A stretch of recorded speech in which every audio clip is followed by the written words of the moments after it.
Okay, I think we should start because I know that we've got quite a lot to get through. So welcome everybody.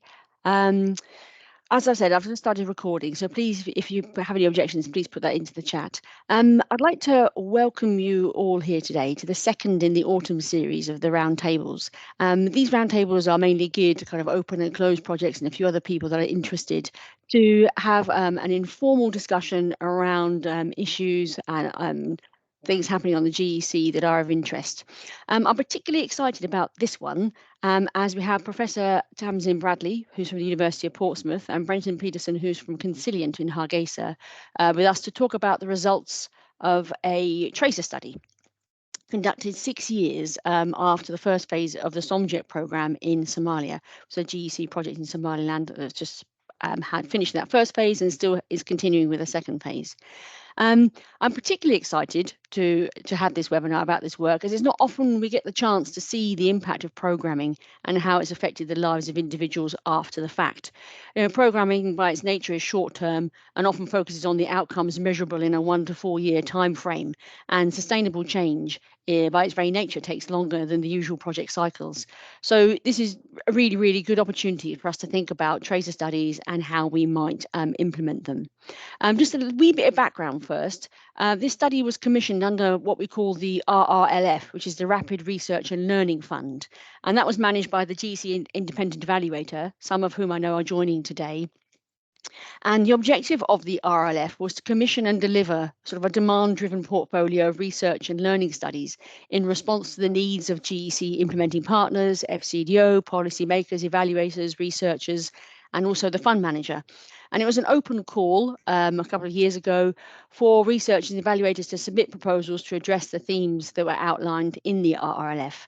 And there are 3 pieces of research which have come out of that, all of which can be found on the website. I'll put the links in the chat when I stop talking.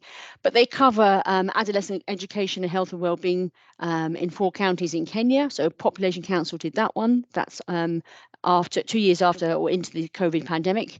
There was another one on participatory ethnography research for Musahar Girls Education in Nepal. That's also completed. And the one we're going to hear about today is, I will hand over to Professor Tamsin Bradley from the University of Portsmouth and Brenton Peterson to talk us through the study and highlight its relevance for us and how projects, as projects we can think about conducting tracer studies. So without any more chit chat from me, over to you both. Thank you very much for joining us. And it's a really exciting opportunity. Great. Okay, let me just find our, there it is. Okay, I just can confirm that it's on your screens. I can see it. Okay, fabulous.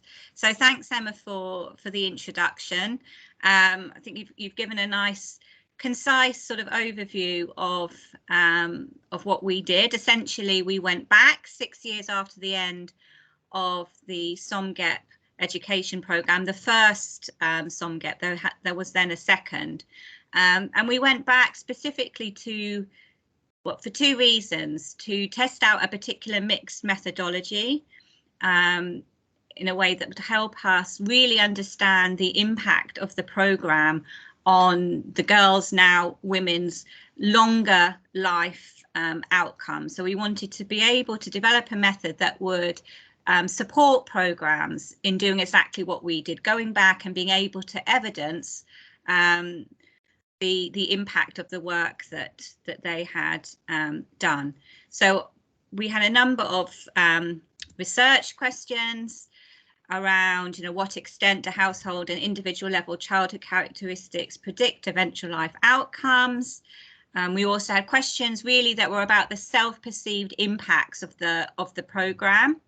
And then lastly, and a question that we added during the project, so we're quite adaptive in how we developed our methodology. We wanted to understand the impact that SOMGEP had specifically on educational attainment, attitudes towards things like intimate partner violence, and other outcomes.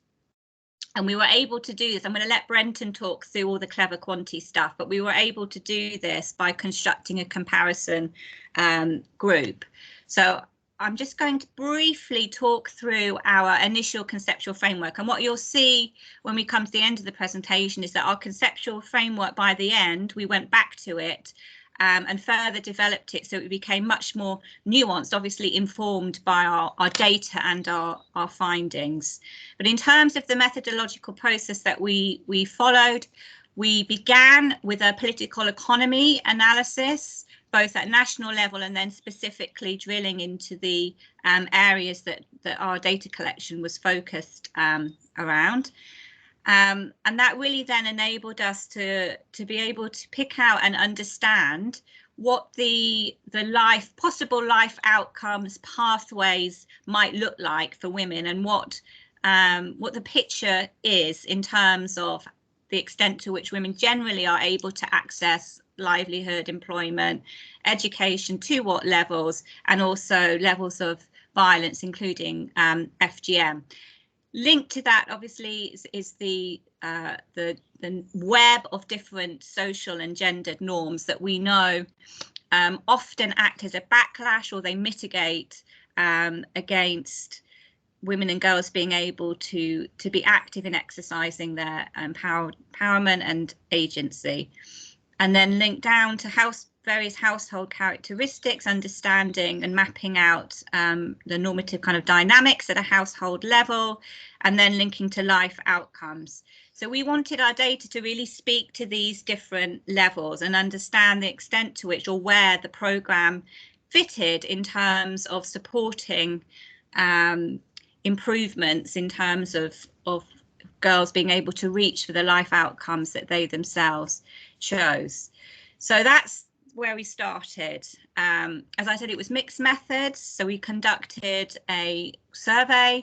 We also conducted 3 rounds of qualitative interviews, and we added the 3rd round because some of the findings from the first 2 rounds and from the quantitative survey were really interesting and needed a little bit more drilling into in terms of trying to explain why they were displaying the way that they were. And again, we'll get to that as we go forward.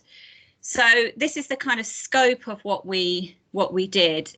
It is a longitudinal cohort study that we've spoken to already. We were able to use and utilise data from the GEC N-line evaluation that was conducted in 2015 and use that to compare to life outcomes today. We also had a comparison group. We utilised DHS data, which was really helpful in terms of being able to give us some confidence that we were really identifying positive impacts of the programme. Of course, it was a challenge, and we'll talk through some of the challenges that we faced. And in particular, the biggest challenge really was around locating and then recontacting the girls who are now women 6 years after they were originally interviewed for the N-line. So I'm now going to hand over to Brenton, who'll drill a little bit more into that method. Brenton. Thanks, Tamsin. I'm sorry, all. I'm going to leave my video off. I'm in Hargeisa, and the internet is always a little bit iffy. Yeah, as you all know, this was a tracer study. Our goal was to identify and recontact women who had been participants in SOMGEP, which ended in 2016. Now, I'll say just a few things about the methods for this initial research question, which is basically comparing participants in SOMGEP to non-participants, their current life outcomes as of 2021, 2022. The idea here is that we assembled a comparison group of respondents from an external household survey, the demographic and health survey that Tamsin mentioned, that was done coincidentally in Somalia and Somaliland in 2020. And the timing of that survey and the fact that they measured many of the same outcomes means that we'll be able to compare outcomes and draw some sort of tentative inferences about the program's long run impact on the women who were beneficiaries. So of course, this would be a little bit better if SOMGEP had a quasi-experimental or experimental design, but we can still generate some useful evidence here by comparing participants to otherwise similar non-participants. So in terms of the overarching findings, this graphic sort of illustrates a lot of the key findings of this question, which is again about the long run impact of SOMGEP. So comparing participants to non-participants, SOMGEP participants had significantly greater educational attainment, both primary and secondary school completion. These are quite large margins. In fact, primary completion is like 23 percentage points higher among SOMGEP participants than otherwise equivalent non-participants. They're also more likely to be employed or self-employed. Now, employment rates are quite low across the board. That's just a function of the social.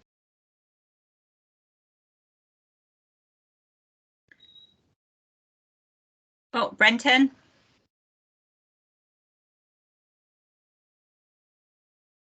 Is it just? Yeah, I'm sorry about that.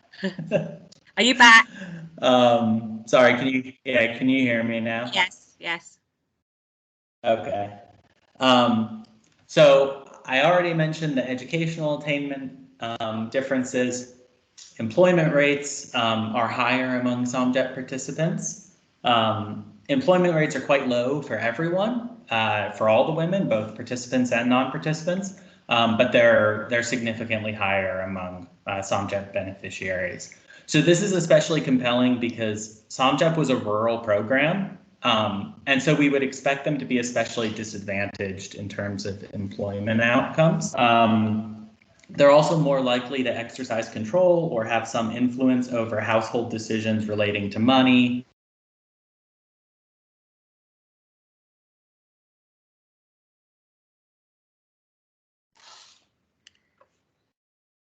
Brenton?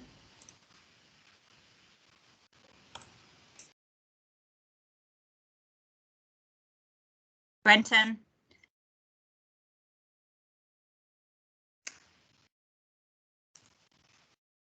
I might just, Emma, I can't see anyone. So. No, I can't hear Okay. Brenton either. Oh, here, Brenton's back now. If you cut out again, maybe you carry on, Tamsin. Yeah, I'll pick up.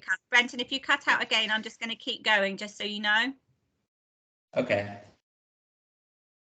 That's good. Sorry about this. Yeah, so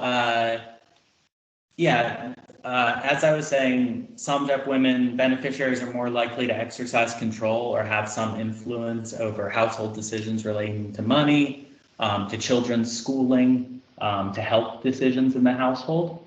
And sort of related to that, in terms of like intra-household decision-making and empowerment, they're also less likely to express sort of tolerance for intimate partner violence, and somewhat more liberal views, loosely speaking, on FGM, FGMC.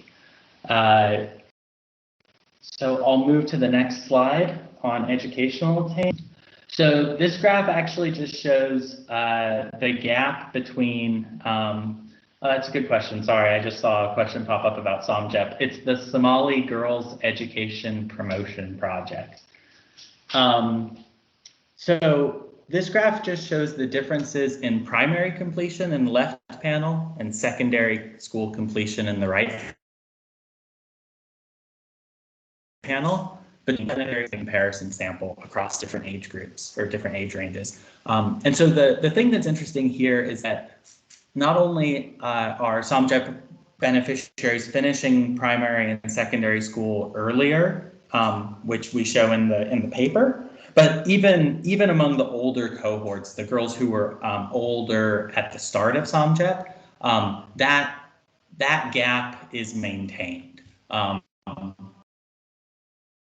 They still have higher attainment. It's not like the non-beneficiaries are catching up over time.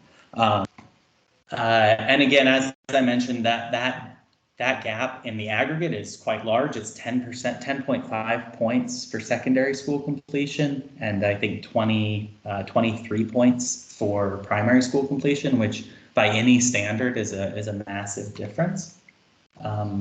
Next slide.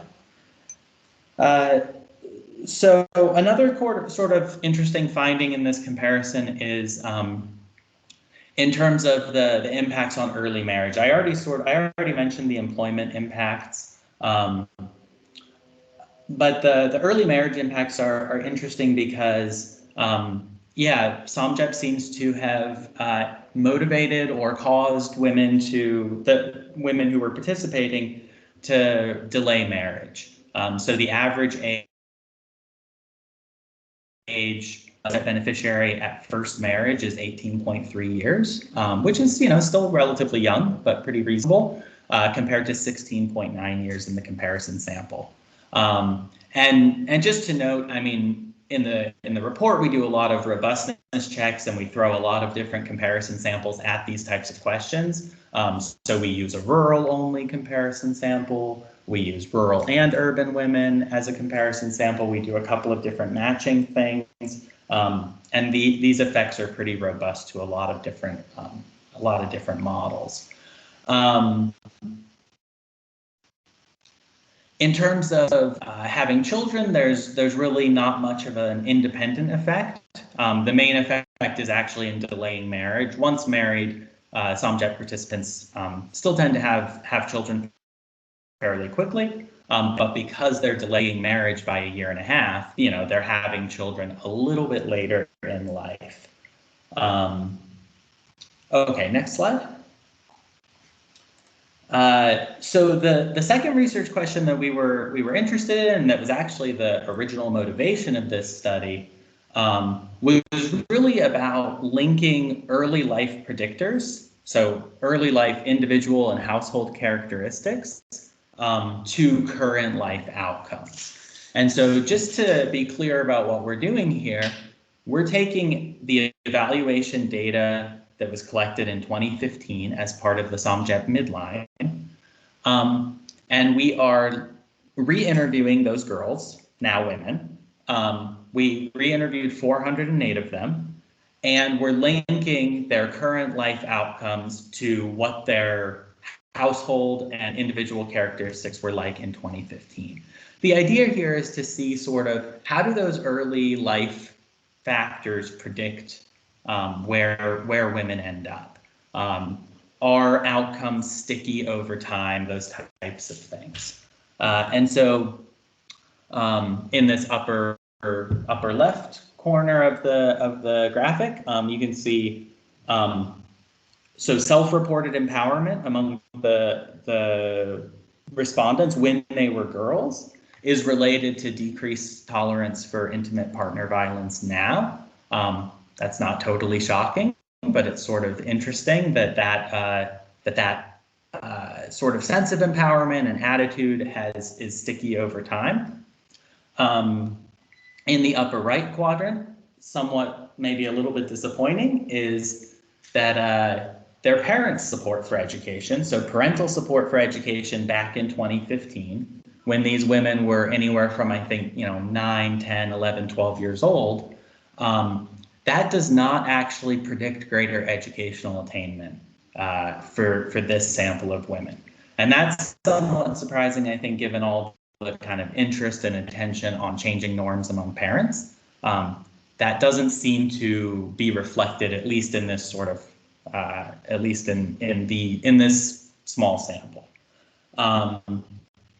I'll talk a little bit more about childhood household wealth in a minute, but a really important finding that came up and was kind of robust again to everything we could throw at it was the importance of early school disruption. So either girls dropping out or like temporarily dropping out for half a year, or even just being held back consistently. The impact that had on their educational attainment was huge. It was the single best predictor of of overall educational attainment. And this is the key point, actually, because it's kind of obvious that girls who drop out are going to have less educational attainment. Girls who drop out for 1 year and re-enroll still have less educational attainment than girls who stayed in school consistently. And so that's, I think, especially relevant in the current sort of COVID context, when there have been, I mean, I guess not current, hopefully past COVID context, where there have been these school disruptions. The Somali context, where there are school disruptions occasionally due to conflict and definitely displacement, that those disruptions early in a girl's education have really important long-term impacts, both for her education, but also for, the next slide. The other than disruptions to schooling, the most important predictor of just almost every outcome today is household wealth when in 2015. It's the most consistent predictor of all sorts of positive outcomes. So greater educational attainment, less likely to be married, less likely to marry under age 18, less tolerant of intimate partner violence, and more supportive of girls' education for their own children. I guess a key point here, because depending on, a key point here is that it's not short-term deprivation that matters, although that probably, the more that turns into medium-term deprivation, it probably matters. But really, we're talking about durable aspects of wealth. So the quality of home construction, land ownership, those types of things that give families a safety net and give them some security to send their daughters to school, and shape some of these like social attitudes. Not particularly important maybe to SOMGEP, but it is worth noting that household wealth, at least at this stage, doesn't seem to be sort of intergenerationally transferred, although these are quite young women still. A lot of them are between 18 and 21. But definitely household wealth overall, just a hugely important predictor of almost every outcome that we looked at. I'm going to hand over to Tamsin now, I think, to talk about some of the qual data and also some perceptions of SOMGEP's impact according to women. Yeah. So just to move into the question that we posed around the self-perceived impact of the programme, obviously we were going back and asking our participants to think back to their schooling years, 6 years in the past, but quite a few of them were quite adamant and quite strong in their vocalization of the positive impact, saying that the programme gave them useful skills, and that those that had found employment could see the link between what they had learnt at school and their current occupation. But we could actually see, interestingly, in the data that it was the women that were from the most marginalised families that actually reported the strongest overall impact, which is nice. So we could see an increase in self-reported empowerment associated with wealthier and better educated women, urban living women, and more progressive views in regard to IPV and FGMC, which Brenda's already covered in the quant analysis. But we could see in our participants that they were sharing that they were more likely to have control over the decision making, but interestingly less likely to have control over issues related to bodily autonomy. And so I'll come on to really unpack what the qual data told us in terms of the strength of these cultural and gendered norms, because I think, again, the importance of the political economy analysis that we conducted really helped us to explain, why in some areas we could see women vocalizing quite strong views in terms of gender equality, but in other respects still not having autonomy in making decisions, for example, over sexual and reproductive health.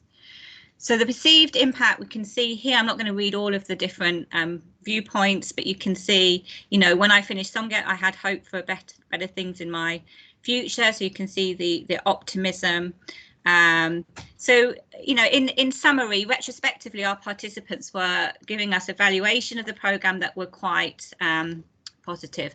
I mean, some could barely remember, and that's completely understandable. But there was a significant and enough group that were very vocal in seeing the link as being a positive one. So, you know, we can see in terms of the overall impact, we can see literacy and numeracy, SOMGEP women acknowledging that that's important, that has been important to them, but also other elements of the programme, for example, cash transfers, the girls clubs, the feminine hygiene products that were given, and the training in relation to kind of basic sanitation. All of those things were viewed to be important and had a link in terms of keeping them in school for longer. We can also see an impact in terms of self-confidence. I think from the qualitative research, it was quite clear that it wasn't just the kind of academic tuition that the girls, now women, were getting, but it was also the holistic approach of the programme. So the kind of wraparound activities, including the Girls Club, we could see had a really strong impact in terms of increasing self-esteem and increasing self-confidence. So drilling a little bit more into the impact of the programme on agency and empowerment. So in terms of decision making and aspirations for the future, so women did report being in at least partial control of domestic household finances. So some household decision making they felt they did have control over. So they were able to move freely to the market to make these purchases. And they also expressed that they felt able to make choices and had aspirations for their future in terms of, you know, choosing marriage partners, pursuing vocational training, going on into further education. And so some of our participants were also shared that they're chosen to divorce their husbands, and that had been accepted by their maternal families. But getting to the kind of backlash, we've already talked about decision making and hoped for bodily autonomy being quite limited. So decision making in relation to bodily autonomy being less than areas in, for example, making decisions over vocational training or household decision making. So this contrasted with a very conservative view that many women shared around saying that they needed to ultimately obey the decisions of their husbands when it came to issues around how many children to have and when to have children. That's a quote that we have there on the slide that comes from one of the interviews. So a tension was emerging between agency, very conservative gender norms, and then increased confidence. So the picture's not clear, and we wouldn't expect it to be. But in trying to understand why we could see still these very conservative gendered views in relation to women feeling that they had to, well, not just had to obey their husbands, but that actually was the normative way of things, that there was nothing wrong with that. That's how things are. We wanted to get to an understanding of where that view came from. So we went back into the contextual analysis. We went back for a third time to ask some quite specific questions to our participants about where these gendered views might come from. And what we can see is the impact of religious schools, the impact of madrasa education in particular. Some of our participants really, you know, shared how their teachers at their madrasa school really tried to discourage them from going to school. And also they talk very strongly about, you know, the need for women to conform to being wives and mothers, and that their husbands would be the head of their household. So we could see quite clearly where these conservative gender views are coming from.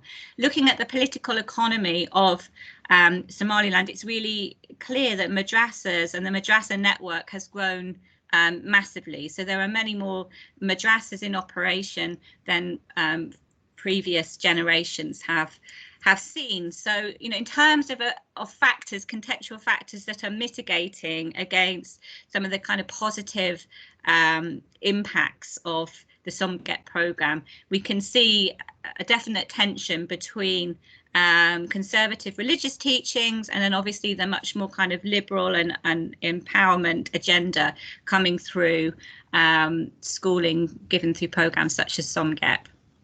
We can also see, and again, Brenton's spoken to this in the quant results, the impact of technology, and that's really opened up for women and girls the possibility to find their own husbands, you know, to meet and to chat with people more freely. So we're going to turn now to some reflection. So I said at the beginning, we went back to our conceptual frame right at the end, and we were able to give much more kind of micro and contextually relevant information into a revised frame. I'm not going to we're running out of time, so I'm not going to go into this in much detail, but you can see, you know, one of the big differences we were able to see was by taking an intergenerational lens. Our participants were quite clear that things were very different for them compared to their mothers, that they felt they had many more opportunities, and that they were very firm in wanting to pass those opportunities and build on them when it came to their own children, and particularly their daughters. So Brenton, shall I hand to you for the top level reflections? Yeah, or do we want to actually skip to a bit on the tracer study and the tracer methodology? Yeah, there you go. Okay, yeah, because I know we are a bit short on time. So I'll actually just say on this, I'm not going to go into detail on this slide because it's not specific to tracer studies, but I will briefly say that our study benefited a lot from some of the design standards that have become increasingly common in development research. So things like the sequential design that Tamsin mentioned, better training methods for field teams, those types of things. I think we're happy to talk about that in more detail if there's interest. Next slide. So I want to say a tiny bit about the tracer methodology, and at the outset I'll just say, if we can do this type of study in Somalia with its sort of high internal migration rates and displacement rates, it can be done almost anywhere. But there is a lot of like institutional knowledge, institutional infrastructure and experience that went into this process, in particular learning over multiple rounds of other GEC evaluations how to do effective recontacting and locating respondents. So I'll try not to get too deep into the weeds here, but I think it's helpful to understand sort of some of the practical aspects of how to do this. So the key challenge, of course, is that we're trying to recontact respondents who haven't been interviewed in at least 6 years. So what did we actually do? We identified the set of respondents who had complete contact information, full names of family members, all of that from the 2015 evaluation. We used that contact information to try to locate the respondent. And I'll just add briefly that this process is a lot more systematic than people generally imagine. So for each respondent we try to recontact, we generate like a singular tracking sheet. They also had tracking sheets from the original evaluation back in 2015. And that has all the information we have about the respondent, a unique ID code that tells us their district, their village, and identifies them within that school.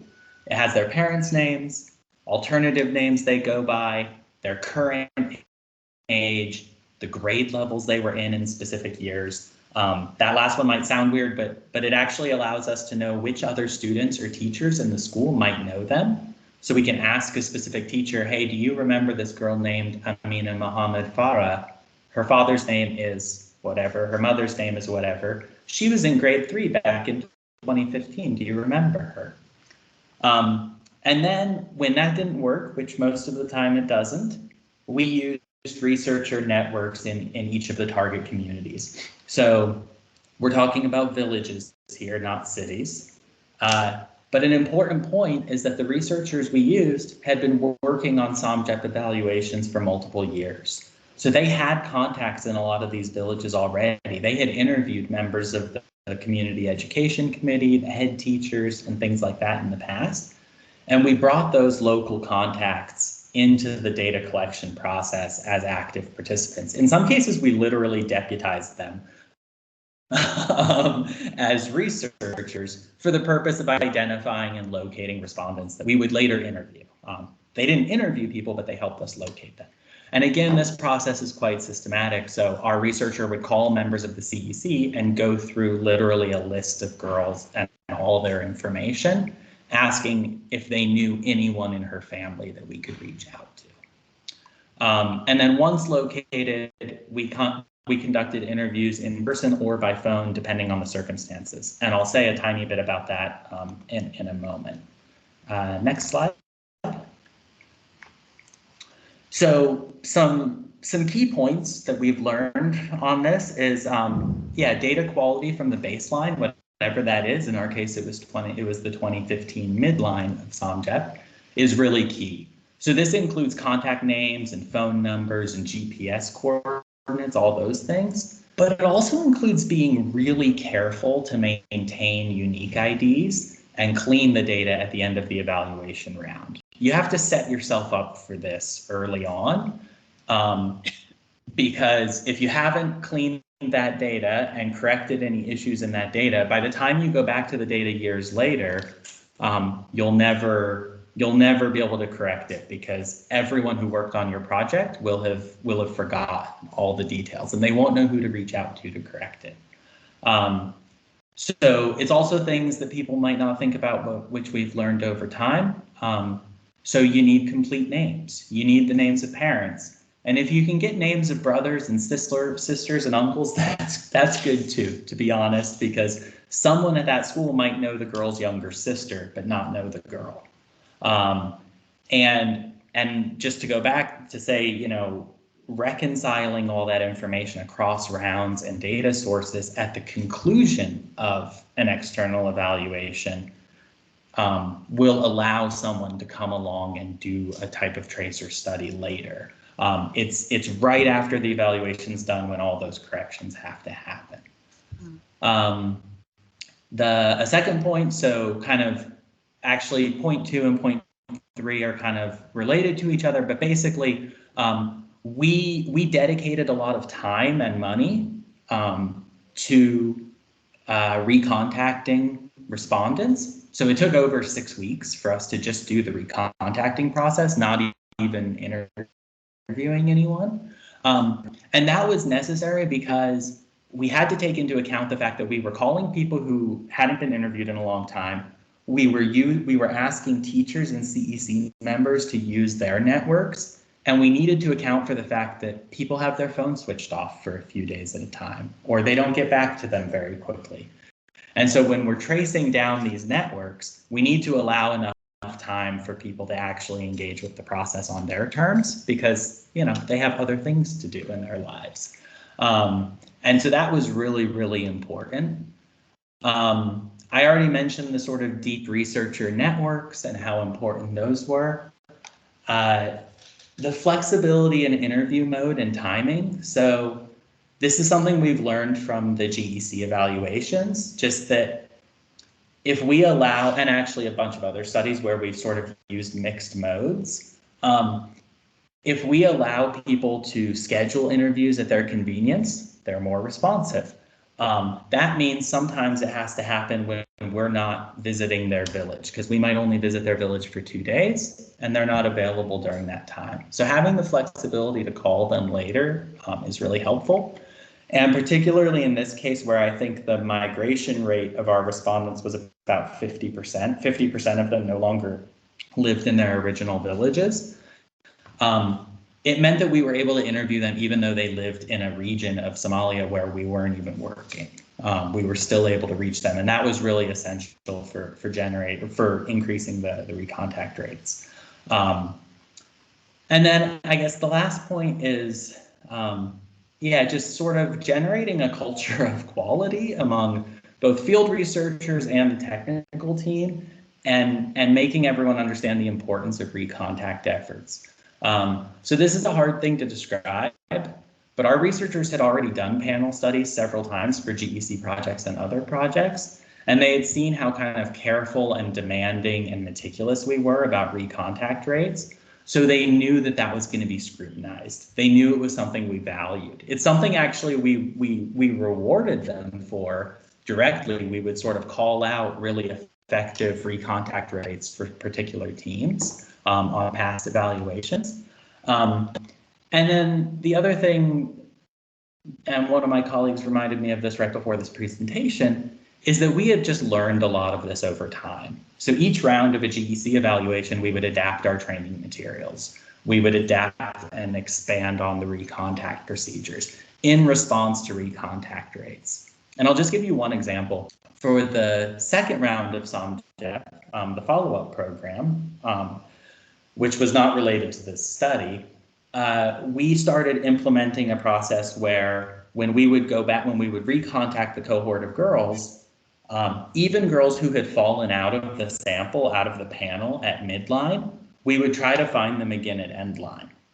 The idea was that we thought people might be unavailable in a moment during the midline, but it doesn't mean that they're permanently lost, and their data is still useful, especially if they were in the baseline and endline evaluations. And we actually were able to really increase our baseline to endline recontact rates by dedicating the time to say, okay, we didn't find these people at midline, but we're still going to try at endline. We're still going to see if we can find them. And we actually, you know, that was a learning process for us, but it was really useful, and it helped on that study a lot. And so I guess the point here is just to say that this kind of learning was embedded in our approach to this project, and I sort of had forgotten how bad our approach was when I first started doing these in 2015 and 2016, and how much we had improved a lot of these processes over time. And so, you know, that sort of, like detailing those lessons learned, I think has been helpful for me thinking about this presentation. And just goes to say, you know, there's just a lot of institutional knowledge that needs to be built up over time for this type of thing to work well. Sorry for talking so long about tracer studies, but I appreciate it. Thank you very much, both of you. That was fascinating, really, really interesting. I think there are a few questions in the chat we've got time for, and don't apologise for taking too long, because the whole point of this is to think, if we are going to do this in future, and we don't know what our funding is like, what do we need to put in place in order to be able to do something like this down the line? So thank you very much indeed. There are a few questions here. I'm just going to start off with Jack's question, because I wonder if that's been resolved or not. Jack, did you want to come off? No, hi there. Thank you. Yes, Emma, I think that it was answered largely in the last slides there. Yeah, I'm really grateful for the discussion of the challenges that you faced and the sort of processes you put in place. But I'm also, I think you put a follow-on question, which I'm interested to hear as well, just sort of the numbers that then sit behind all of that hard work. Like how many girls were you trying to reach? What was that as a share of your original sample, and how many did you manage to reach, and so forth? And if it's not too much to ask, but it probably is, I'm just intrigued how much this costs, like per girl, per individual. Are we talking like $100, $1,000? I have no idea really what the order of magnitude might be. Thank you. Okay, so we have the numbers and the kind of the cost question. There are a few other numbers questions. I myself put one in, and somebody else did earlier. Dibia put it also, what is the legal age of marriage? So there are a couple of sort of number related questions, and the total beneficiaries in the sample size. So that was Abu Bakr. Sorry, I got the wrong person there. So do you want to start off with that, and then I'll get another question up for you? Yeah, I think they're for you, Brenton. Yeah, thanks. Yeah, so these are good questions, definitely. So the kind of the biggest drawback of this project methodologically was how much we had to trim down the original sample from 2015 because the data, in cases where the data was incomplete. And so we did lose like a few hundred respondents from that initial sample. And that's actually sort of, that's the biggest limitation in a lot of ways, because that data wasn't as good of quality as it should have been. So I think in the end, we went from something like 1,100. It was 1,100 something down to 861, I think, target respondents in that sample frame. And then, if I recall correctly, our recontact rate was in the like mid to high 50% rate. So quite problematic from a survey methodology standpoint, in the sense that, yeah, you know, that's going to have some implications for inferences that you draw. But surprisingly high, I thought, compared to our ability to do this even 1 year removed for a lot of the GEC evaluations, where you might see recontact rates of 80% or 75 to 85% typically. We expected potentially even lower than 50%, and we were well above that. Yeah,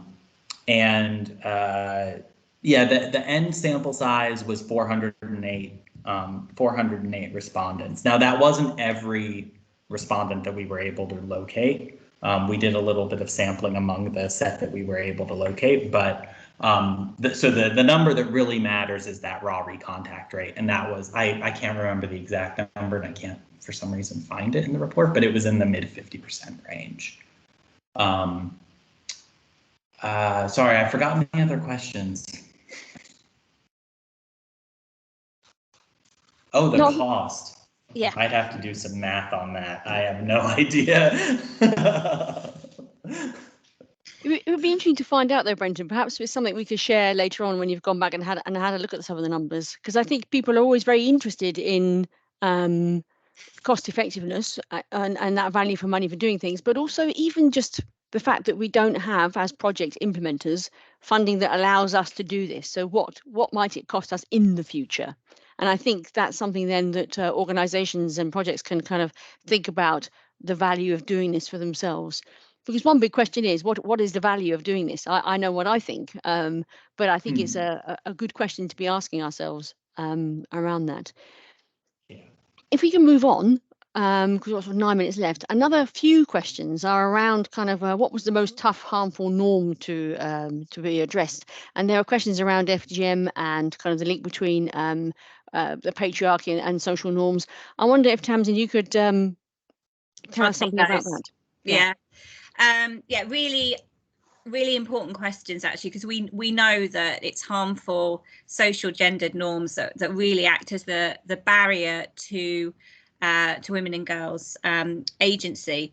So what we could see, we were able to differentiate between the norms themselves and then the different kind of pathways. So make links between the harmful norms and then which pathways remained open to women and which were closed. So essentially, we could see education had a very positive impact in terms of motivating women into livelihoods, wanting to go on into further education, wanting to set up their own businesses.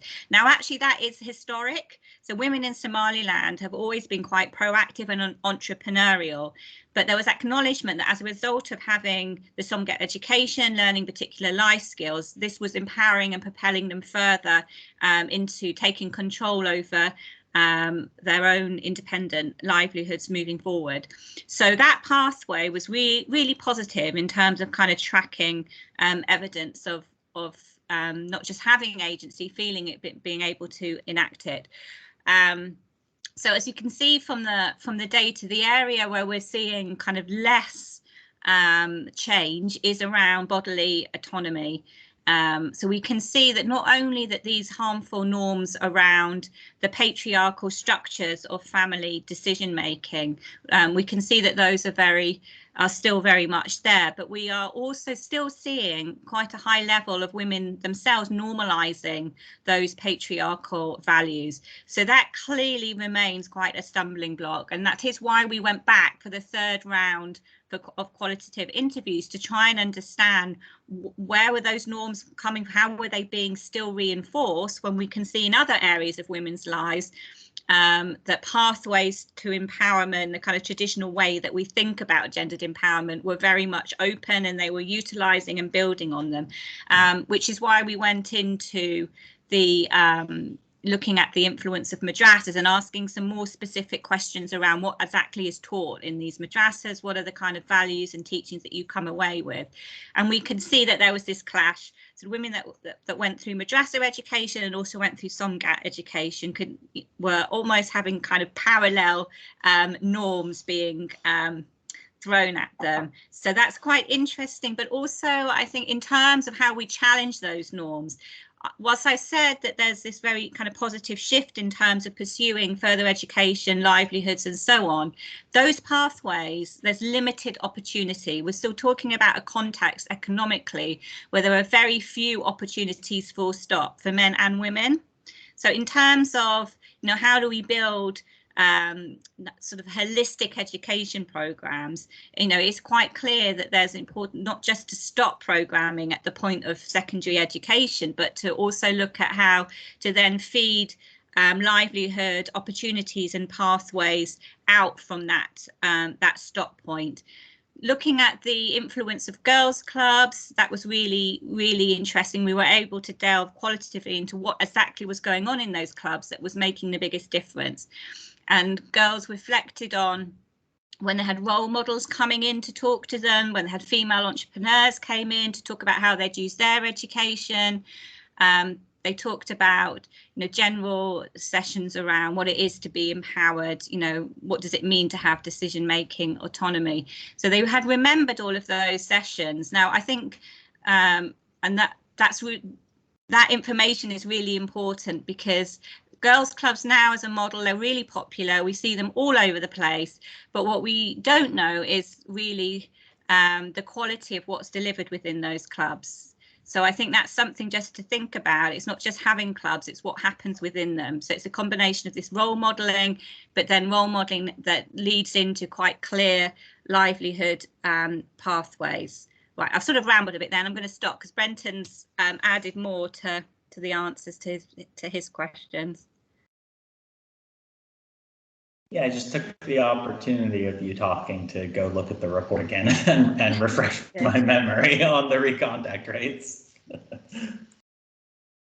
Thanks, Brenton. I was looking at a couple of questions from Sharon, actually. Would you like to unmute and ask them? Because we've got a few minutes left around that. And also I popped in the chat some learning from the GC around the implementation of girls' clubs, actually, of which SOMGEP features in. So Sharon, please do unmute and ask your question. Yeah, sure. Thank you, Emma, and thank you for the presentation. I had a couple of questions. So one is about that link between this early school disruption and that being such an important predictor for later educational attainment. I was wondering what are the underlying mechanisms there, because is it a general thing or does it also depend what causes the early school disruption? Because these can be individual characteristics, but it can also be, a large scale national level characteristic that affect many girls. So I was interested in that. And then hearing you talk about norms stems in, I'm also wondering, is there not some kind of unconscious, are women not also picking which norms they can challenge because it's safe to challenge them? And for other norms, it can sometimes be when we change norms of women, but the society with them is not changing, can actually be dangerous and counterproductive to challenge certain norms. So might that not be something going on there where women pick what they can challenge? Yeah, I mean, I'll take the first question a little bit. I mean, partially the answer is I don't think we know, really. But the point on school disruption, certainly there's some individual level factors going into this, in part because a lot of these disruptions are from girls dropping out or families having insufficient funds to pay fees. And so it's just not totally surprising that if that happens when a girl is 9 years old, that when she's 12 or 13 or 14, she's more likely to drop out again, because those things probably persist over time. But I will also say that there seems to be some relationship between having fallen behind in school, even if you don't drop out, and leaving school early. And so I guess basically the point here is there comes a time, and I don't know the exact time, but there comes a time in like early teenage years where it seems like girls' families or the girls themselves say, okay, I haven't advanced actually very far in school, and I'm getting to an age where I might be eligible for marriage in a couple of years. Am I going to finish primary school before that? If not, what's kind of the point of continuing this? And so that's where I think the mechanism of even just falling behind in school, even if you were enrolled the whole time, matters, because it affects those cost calculations later, those cost benefit calculations of, well, if I'm not going to finish primary school anyway, I'll just drop out now at 14 when I'm in grade 4, instead of delaying, keeping going for another couple of years just to get to grade 6, which doesn't really matter. I mean, it does, of course, but the perception is that it doesn't matter. It's not a qualification. And I can help my family with chores, or I can start, earning some money for the family, or at least not spending money on school fees. And so that's the more interesting finding in some ways, is like not just disruptions, but falling behind is so important in overall attainment. Yeah, and in response to the question in relation, yeah, absolutely, I think that's what's going on. We can see quite clearly, bringing all of the findings together, that women have limited room for manoeuvre. So they're obviously making judgment calls subconsciously or consciously about, where they can move their lives forward and where they can't. So I think, again, I've touched on this many times, that it is important for us to get to the root of where the norms are coming from that are really kind of continuing to legitimize and limit women's particularly bodily autonomy, because I think that impacts massively on rates of FGM and intimate partner violence and other forms of violence. Until those norms are essentially transformed, then women's lives are still going to be very vulnerable to forms of violence, even when they are able to pursue independent income generation. So I think there's a kind of bigger conversation that we need to have about how we tackle those norms, the relationship between secular education and religious education in contexts like Somaliland, I think is going to, moving forward, increasingly be crucial. Brilliant. I'm going to have to call it a day there. Thank you so much to all the presenters. Go read the study. It's fascinating, and it's really, really interesting to think about why do we know what we know around the impact of what it is we do. There are lots of assumptions we make in education programming all the time. So thank you so much for this. It was fantastic, and we will be continuing this conversation, or I certainly will be. So if you're interested, do get in touch around how we might do tracer studies. What can we put in place to be able to make sure we can do them in the future, and why would we? So thank you very much. Have a fantastic rest of the day, and we'll be in touch with the recording, the slides, and the report. So thank you very much indeed. Thanks, Bye-bye, everyone. everybody. Bye. Thanks, everyone.